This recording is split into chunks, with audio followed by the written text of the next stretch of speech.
हमारी कहानी की शुरुआत होती है झांसी, उत्तर प्रदेश के एक किले से, जहां पर कुछ स्कूल के बच्चे अपने टीचर के साथ सूर्य ग्रहण देखने के लिए किले में आए होते हैं।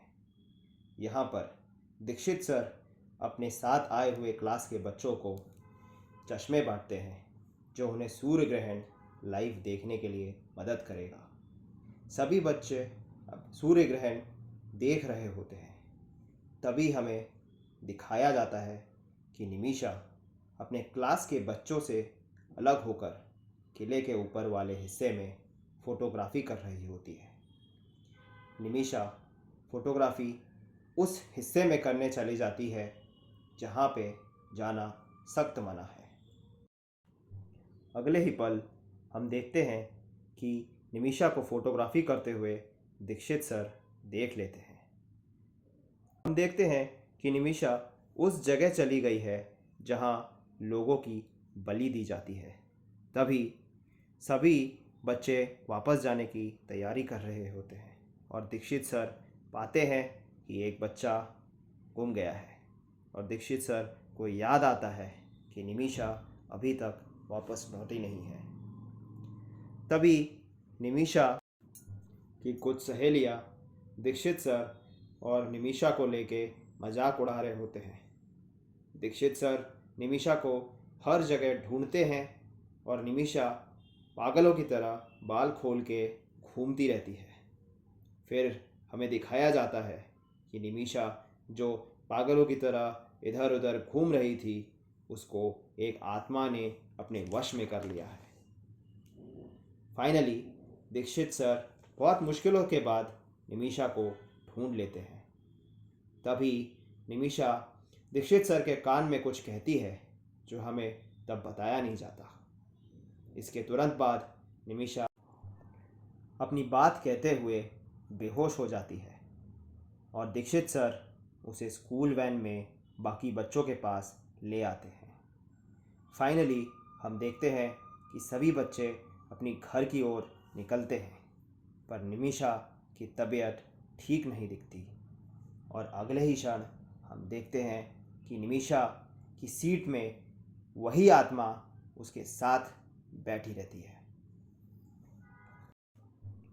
अगले सीन में हमें निमिषा का घर दिखाया जाता है, जहां वो बाथरूम में मुंह धोते समय देखती है कि उसके गले में कुछ एक अजीब सा निशान है।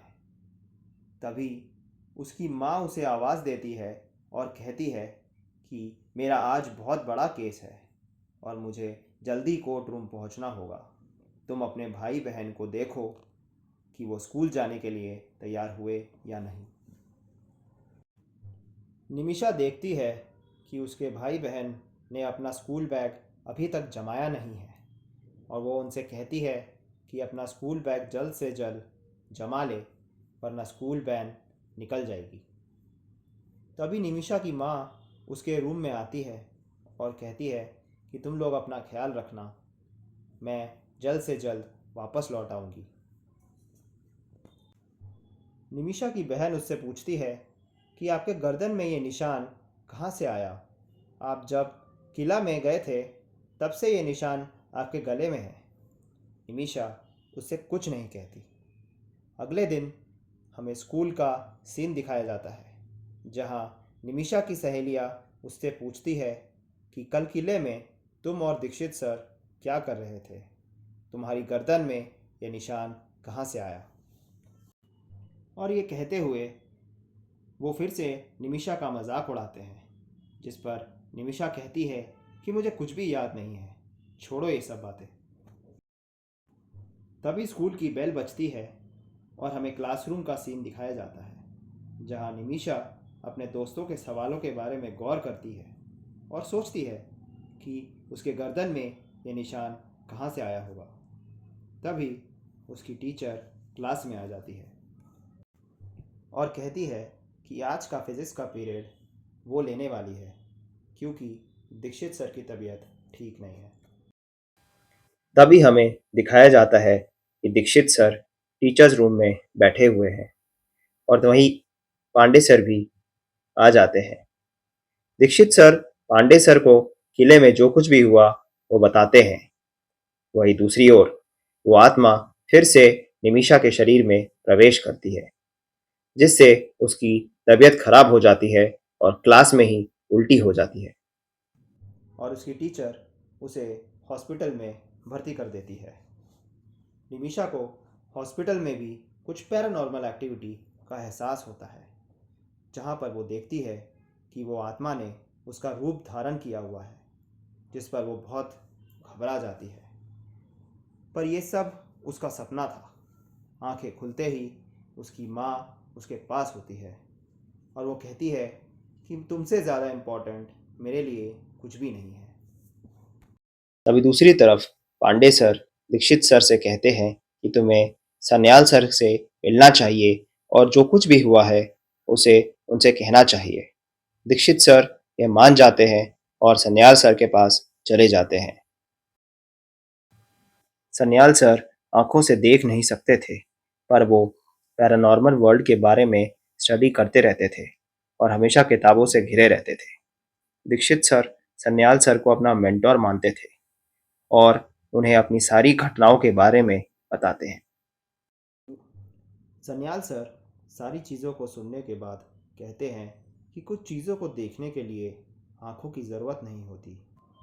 तुम्हें तुम्हारी पहेली का सलूशन कल सुबह तक मिल जाएगा। जाओ अब। अगले दिन स्कूल का सीन दिखाया जाता है, जहाँ निमिषा अपने सर से पूछती है कि ये निशान कहाँ से आया। ये फोर्ट जाने के पहले तक तो नहीं था। तभी उसे सर बोलते हैं कि मैं बताता हूँ। वो बोलते हैं कि जैसा तुम सोच रही हो वैसा नहीं है। कल तुम वहाँ बहुत अजीब सा बिहेव कर रही थी, जहाँ हमें दिखाते हैं कि निमिषा ने अपने सर के कान में कहा था कि बस 4 दिन फिर सब मारे जाएंगे। निमिषा आगे पूछती है, 4 दिन? What do you mean by that sir? जिसके बाद उसके सर उसे बताते हैं कि जिस पर बुरी शक्ति का प्रभाव होता है वो 4 दिन के बाद मर जाता है, जिसे सुनकर निमिषा चौंक जाती है। ये सब बातें वो बुरी आत्मा भी सुन रही होती है। निमिषा बोलती है कि सर आप तो इन बातों पर यकीन नहीं करते थे, जिससे सर बोलते हैं कि तुम्हें प्रोफेसर सन्याल से मिलना चाहिए। प्रोफेसर सन्याल साइंटिस्ट हैं और मेरे मेंटोर भी, वो ही तुम्हें बचा सकते हैं। यहाँ हम देखते हैं कि निमिषा की माँ उससे पूछती है कि जब से तुम फोर्ट से वापस आई हो तब से तुम्हारे साथ कुछ अजीब सा ही हो रहा है।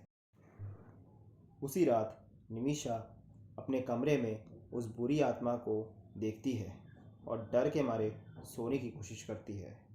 वहीं दूसरी तरफ दीक्षित सर को निमिषा के नंबर से कॉल आता है और वो उनको फोर्ट आने के लिए कहती है। पहले तो दीक्षित सर मना कर देते हैं, पर बाद में मान जाते हैं। निमिषा खुद उस आत्मा के वश में थी और वो दीक्षित सर को मार देती है।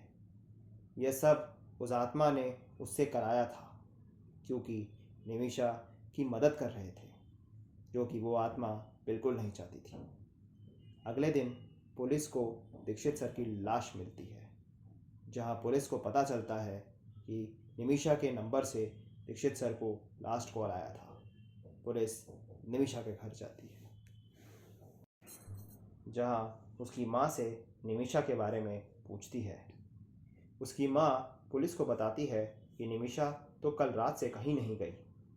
और वहीं दूसरी ओर निमिषा खुद के हाथों को खून से सना हुआ पाती है।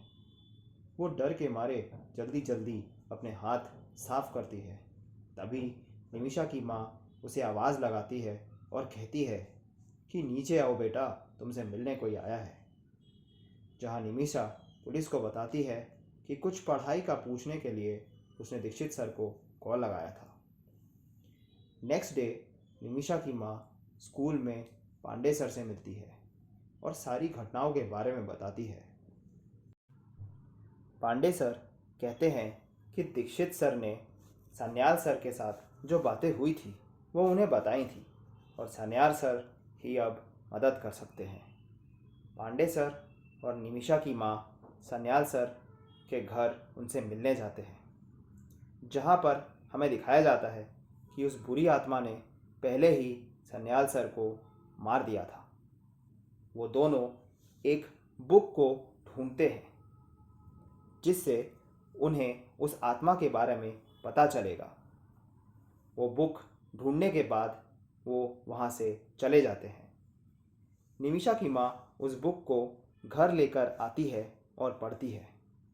उसे पता चलता है कि जिस किसी की भी मौत सूर्य ग्रहण के दिन होती है वह चुड़ैल के योनि में चली जाती है, और ये सब उस किला से शुरू हुआ है।